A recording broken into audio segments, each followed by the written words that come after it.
3D01 நம்ம daily competitive exam point of வியூல Hindi news paper பார்த்துட்டே இருக்கோம். இன்னைக்கு என்ன இம்பார்ட்டன்ட் ஆர்டிகல்ஸ் இருக்கு அப்படிங்கிறத பார்ப்போம். ஸோ ஃபர்ஸ்ட் பார்த்தோம்னா with big wins ruling parties back in power in Arunachal Pradesh and Sikkim அப்படின்னு சொல்லி கொடுத்துருக்காங்க. ஸோ அதாவது பார்த்தோம்னா நமக்கு அந்த லோக்சபா எலெக்ஷன் நடக்கிறப்பயே அதனுடைய கூடவே சேர்ந்து நமக்கு ஒரு 4 ஸ்டேட்ல பார்த்தோம்னா அசெம்பிளி எலெக்ஷனும் நடக்கும். 4 ஸ்டேட்ஸ் ஸ்டார்டிங் 1952ல இருந்தே இந்த ஒரு விஷயம் அப்படிங்கிறது சைமல்டேனியஸா நடந்துட்டே தான் இருக்கு. ஸோ அது என்னென்ன ஸ்டேட்ஸ் அப்படின்னு பார்த்தோம்னா அது நமக்கு முக்கியமா இருக்கு. ஒன்று ஆந்திர பிரதேஷ், ஓகேவா? இன்னொன்று அருணாச்சல் பிரதேஷ், அடுத்தது ஒடிசா, அடுத்தது சிக்கிம், ஓகேவா? ஸோ இந்த ஆந்திர பிரதேஷ், அருணாச்சல் பிரதேஷ், ஒடிசா, சிக்கிம் இந்த 4 மாநிலத்திலையும் பார்த்தோம்னா லோக்சபா தேர்தலும் நடக்கும், மாநில சட்டமன்றத்துக்கான தேர்தலும் நடக்கும். அந்த வகையில அருணாச்சல் பிரதேஷ், சிக்கிம் அங்க நடந்த இந்த சட்டமன்ற தேர்தலுடைய முடிவுகள் அப்படிங்கிறது வெளியாகிருக்கு. ஆல்ரெடி போன ஆட்சியில யார் இருந்தாங்களோ அவங்க தான் இந்த ஆட்சியிலும் வெற்றி பெற்றிருக்காங்க அப்படிங்கிற செய்தியை தான் நமக்கு முதல்ல கொடுத்துருக்காங்க. ஓகேவா? ஸோ நமக்கு எக்ஸாம் பாயிண்ட் ஆஃப் வியூ பொறுத்த வரைக்கும் இந்த ஆந்திர பிரதேஷ், அருணாச்சல் பிரதேஷ், ஒடிசா, சிக்கிம் இது கொஞ்சம் இம்பார்ட்டண்டா இருக்கு. இப்போ ஏன்னா ஒன் நேஷன் ஒன் எலெக்ஷன் அந்த மாதிரியான டாக்ஸ்லாம் அதிகமா சமீபத்தில் போயிட்டு இருக்கனால இப்பவுமே சைமல்டேனியஸா எங்கெல்லாம் எலெக்ஷன் நடக்குது அப்படிங்கிற கேள்விகள் கேட்கறதுக்கு வாய்ப்புகள் இருக்கு. ஸோ அதனால பண்ணல பார்த்து வச்சுக்கோங்க. ஓகேவா? ஸோ அடுத்த செய்தி பார்த்தோம்னா நமக்கு எடிட்டோரியல் பேஜ்ல ஒரு ஒரு டிஸ்கஷன் மாதிரி கொடுத்துருந்தாங்க. இந்த message from the Andhra Pradesh bifurcation அப்படின்னு சொல்லி கொடுத்துருக்காங்க. ஓகேவா? ஸோ இதுல என்ன நம்ம எடுத்துக்கலாம், என்னென்ன பாயிண்ட்ஸ் மட்டும் எடுத்துக்கலாம் அப்படிங்கிறத மட்டும் பார்ப்போம். ஸோ பார்த்தோம்னா நமக்கு ஆந்திர பிரதேஷ் ரீஆர்கனைசேஷன் ஆக்ட் அப்படின்னு சொல்லி நமக்கு 2014 சைன் ஆயிருக்கு. ஓகேங்களா? எக்ஸாக்டா பார்த்தோம்னா March 1, 2014 தான் இந்த ஆக்டை சைன் பண்ணியிருப்பாங்க. அதன்படி நமக்கு இதுல இருந்து ஒரு 10 இயர்ஸ்க்கு பார்த்தோம்னா நமக்கு இந்த ஜூன் மாசம் அந்த ஸ்டேட் ரெண்டா பிரிஞ்சிருக்கும். அதுல இருந்து ஒரு 10 இயர்ஸ்க்கு தெலுங்கானா அண்ட் ஹைதராபாத் ஆந்திர பிரதேஷ்க்கு காமன் கேபிட்டலா யார் இருப்பாங்க அப்படின்னு பார்த்தோம்னா ஹைதராபாத் வந்து இருப்பாங்க. ஸோ அதுக்கப்புறம் என்ன ஆகுது அப்படின்னு பார்த்தோம்னா ஆஃப்டர் 10 இயர்ஸ் அப்படிங்கிறது இந்த சண்டேவோட முடியுது. முடிஞ்சதுக்கு அப்புறமா இப்போ தெலுங்கானாவோட ஒன்லி கேபிட்டலா யார் வந்துட்டாங்க அப்படின்னு பார்த்தோம்னா ஹைதராபாத். ஓகேங்களா? ஸோ இந்த பைஃபர்கேஷன்ல இருந்து நம்ம என்ன மாதிரியான மெசேஜஸ் எல்லாம் எடுத்துக்கலாம் அப்படிங்கிற ஒரு சில டிஸ்கஷனும் கொடுத்துருக்காங்க. ஓகேவா? ஸோ ஃபர்ஸ்ட் நம்ம இந்தியாவில் இண்டிபெண்டன்ஸ்க்கு அப்புறமா பார்த்தோம்னா மொழி வாரியா மாநிலங்களை பிரிக்கணும் அப்படிங்கிறது ஒரு பலத்த குரல் அப்படிங்கிறது இருந்துச்சு. அந்த வகையில 1954 ஆந்திரா அப்படிங்கிற ஸ்டேட்டை உருவாக்கணும். இதுல பொட்டி ஸ்ரீராமுலு அவருடைய உண்ணாவிரதம் அதெல்லாம் முடிஞ்சதுக்கு அப்புறமா ஆந்திரா அப்படிங்கிற ஒரு ஸ்டேட் ஃபர்ஸ்ட் லிங்குவிஸ்டிக் ஸ்டேட்டா யார் வராங்க அப்படின்னு பார்த்தோம்னா நமக்கு ஆந்திர பிரதேஷ் தான் வராங்க. ஆந்திரா. ஸோ அப்ப இந்தியாவில் மொழி வாரியாக மாநிலங்களை பிரிக்கிறதுக்கு சுதந்திரத்துக்கு அப்புறமா ஒரு முன்னோடியா இருந்த மாநிலம் தான் ஆந்திரா. அந்த முன்னோடி மாநிலம் தான் மறுபடியும் என்ன ஆகுறாங்க அப்படின்னு பார்த்தோம்னா மொழி வாரியா பிரிச்ச மாநிலத்தையே மறுபடியும் 2ஆக பிரிக்கிறதுலயும் ஒரு முன்னோடி மாநிலமா இருக்காங்க. ஓகேங்களா? ஸோ அப்ப லிங்குவிஸ்டிக் பேசிஸ்ல நம்ம ஸ்டேட்ஸை வந்து பிரிச்சிருக்கோம். அந்த லிங்குவிஸ்டிக் பேசிஸ்ல பிரிச்சது ஃபர்தரா மறுபடியும் பிரியாது. லிங்குவிஸ்டிக் பேசிஸ் மொழி வாரியாக பிரிச்சது மட்டும்தான் ஒரே பிரிவினையா இருக்கும். மொழிக்கு மேல அந்த மாநிலத்தில் இருக்கக்கூடிய மக்கள் பிரிய மாட்டாங்க அப்படின்னு சொல்லி நம்மளால சொல்ல முடியாது அப்படிங்கிறது சொல்றாங்க. ஓகேவா?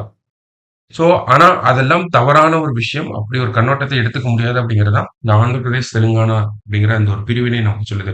மொழி வாரியா பிரிக்கப்பட்ட மக்களும் கூட இன்னமும் இன்ஸ்டேட்டாவும் அவங்க பிரிய வாய்ப்புகள் இருக்கு அப்படிங்கிறத சொல்றாங்க. ஓகேவா? ஸோ அப்ப நமக்கு இந்தியாவிலேயே மொழி வாரியா பிரிக்கப்பட்ட மாநிலமா இருந்த ஆந்திரா அதற்கு மேற்கொண்டும் பிரியக்கூடிய வாய்ப்புகள் இருக்கு அப்படிங்கிறதையும் அதுலயும் ஒரு முன்னோடியாக இருக்காங்க அப்படிங்கறத சொல்றாங்க. மத்தபடி பார்த்தோம்னா ஒரு பைஃபர்கேஷன் நடக்குது அப்படின்னா அதுல ஒரு மாநிலம் என்னெல்லாம் இழப்பாங்க அப்படிங்கிறத இவங்க அரசியல் கண்ணோட்டத்துல நமக்கு கொடுக்குறாங்க. பொலிட்டிக்கல் பாயிண்ட் ஆஃப் வியூல.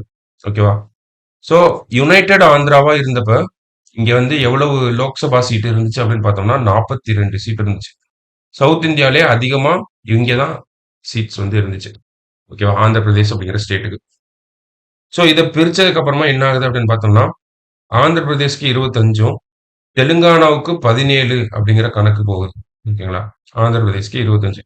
இதனால என்ன ஆகுது அப்படின்னு பார்த்தோம்னா, தமிழ்நாடு தான் 39 சீட்ல அதிகமா லார்ஜஸ்ட் ஸ்டேட்டா இருக்கணும். அப்ப பொலிட்டிக்கலி சவுத்ல பார்த்தோம்னா, ஆந்திர பிரதேசா இருக்க வரைக்கும் இவங்க வந்து ஒரு இம்பார்ட்டன்ட் ரோல் ப்ளே பண்ணிட்டு இருந்தாங்க. டெல்லில. ஓகேவா? அதாவது சென்ட்ரல் கவர்ன்மெண்ட்ல. இப்ப இவங்க பிரிஞ்சதுக்கு அப்புறம் இவங்களோட சிக்னிஃபிகன்ஸ் அப்படிங்கிறது, இன்ஃப்ளூயன்ஸ் அப்படிங்கிறது பார்லிமென்ட்ல குறைஞ்சிருச்சு இல்லையா? அப்ப இவங்களுடைய கோரிக்கைகள இன்னும் வலுவா இவங்கனால எடுத்துட்டு போக முடியாது. 42 அப்படிங்கிறப்ப ஒரு பெரிய நம்பர். அவங்களால அவங்களுடைய கோரிக்கைகள வந்து டிமாண்ட் பண்ணி சண்டை போட்டு வாங்க முடியும். 25, 17ன்னு வரப்போ, இந்த சோசியோ எக்கனாமிக் பொலிட்டிக்கல் ஃபேக்டர்ஸ் அப்படிங்கிறது அந்த அளவுக்கு இன்ஃப்ளூயன்ஷியலா இருக்காது அப்படிங்கிறத சொல்றாங்க. அதே மாரி பார்த்தோம்னா, நமக்கு இன்னும் பல்வேறு காரணங்கள சொல்றாங்க. இப்ப மொழிவாரியா பிரிக்கப்பட்ட மாநிலங்கள மறுபடியும் நம்ம வேற ஏதாவது மாதிரியா பிரிக்கிறதுக்கான வாய்ப்புகள் எழுந்துருமோ? அப்படிங்கிற மாரியான டிஸ்கஷன்லாம் இருந்திருக்கும். ஸோ இன்னும் கடைசியா பார்த்தோம்னா, வேற என்ன சொல்லியிருப்பாங்க அப்படின்னா, இன்னமும் தெலுங்கானா, ஆந்திர பிரதேஷ் இவங்கலாம் வந்து அந்த பிரிவினையோட பாசிட்டிவ்ஸையும், நெகட்டிவ்ஸையும் ஃபுல்லா அனலைஸ் பண்ணாம இருக்காங்க அப்படிங்கிறத சொல்றாங்க. இப்போ ஹைதராபாத் அப்படிங்கிறது ஒரு நல்ல ரெவென்யூ ஜெனரேட்டிங் சிட்டியா இருக்கு.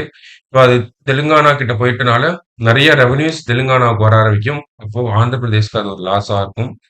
அதே மாரி பார்த்தோம்னா, ஆந்திர பிரதேஷ்னால இன்னமும் ஒரு கேப்பிட்டல அவங்கனால ஃபைனலைஸ் பண்ணவே முடியல. 3 கேப்பிட்டல் கொண்டு வரோம்னு சொல்றாங்க. 1 கேப்பிட்டல் போதும் அப்படிங்கிறத சொல்றாங்க. இந்த மாதிரியான ஒரு டிஸ்கஷன்ஸே அவங்கனால இன்னும் பண்ண முடியல. இந்த மாதிரி பல்வேறு விதமான ஸ்ட்ரக்சரல் ப்ராப்ளம்ஸ் அப்படிங்கிறது இருக்கு. ஒரு மாநிலத்துல பிரிக்கிறனால, அந்த மாநிலத்துல இருக்கக்கூடிய வளங்கள் யுனைட்டட் ஆந்திராவா இருக்கப்ப நெறைய வளங்கள் இருந்திருக்கும். அப்ப அத 2ஆ பிரிக்கிறப்ப ஆந்திர பிரதேஷ், தெலுங்கானா அப்படின்னு பிரிக்கிறப்போ, யார் யாருக்கு என்னென்ன போய் சேரணும்? எவ்வளவு தொகை போய் சேரணும்? எந்த ஆபீஸ் யார்கிட்ட இருக்கணும்? அந்த மாதிரியான பிரச்சனைகள்லாம் நெறைய இருக்கு. அதெல்லாம் இனிமேல் தான் ஃபேஸ் பண்ண போறாங்க. அந்த மாரி பல டிஸ்கஷன்ஸ வந்து நமக்கு குடுத்திருந்தாங்க. ஓகேவா?